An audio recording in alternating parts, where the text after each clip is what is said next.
But you've been speaking about this distortion of spirit and the highest self for years, and also about the entity known as God the Father as really being a kind of imposter, basically. So what was the additional layer of revelation for you about this alien spirit? For years, I have said, listen, first of all, you're being controlled by contrived spirituality, which is religion. You're being controlled by all these religious figureheads of the major original founders of religions on earth, such as Hinduism, Buddhism, etc., all of them. I have personally encountered all of them. They are so far from what you think you're praying to or revere.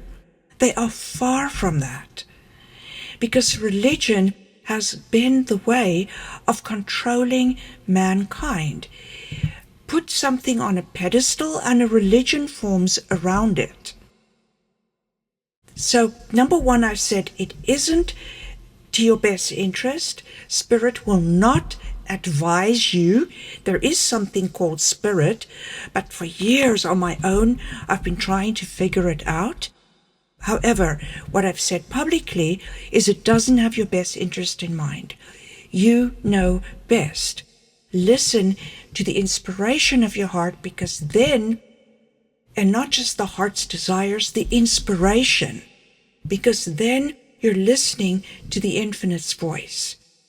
And I have said that Spirit has designed all of this, all the religions, all the sacred sites and the sacred this and the sacred that. It's all been designed to control you.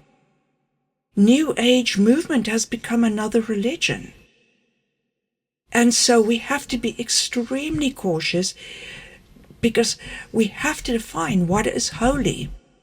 And we have a working definition that works for us. What is holy is that which comes from stages of evolution that's ahead of you on the road of unfolding. And what's holy today either has to unfold itself or you will catch up with it and it will no longer be holy. So those are the things I've said. I have for absolute years been trying to figure out what spirit is. I've had a cold, hostile feeling about it and where it comes from. So usually the platitude is, well, these that people that would counter that these religious figureheads are really wonderful and pure, but man, imperfect humanity has distorted their message. But in reality, it's really that the distortion is by design then, right? Well, the sacred and pure bit, how do you know? Think of somebody as a figurehead of religion. How do you know Buddha was pure and sacred? There's only hype. There's only hype. And so people pray to Buddha and good things happen. That is because they believe it will be so, and their belief manifests. That which you focus on with belief manifests. But there's no way for you to know anything other than hype. And secondly, the figurehead and the teachings of the figurehead being distorted and so on.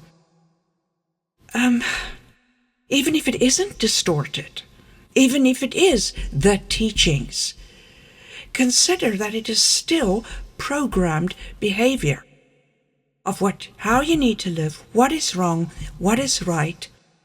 And we have seen that our highest truth evolves day by day. It doesn't change yesterday's truth, but it comes to what is applicable at your level of perception today.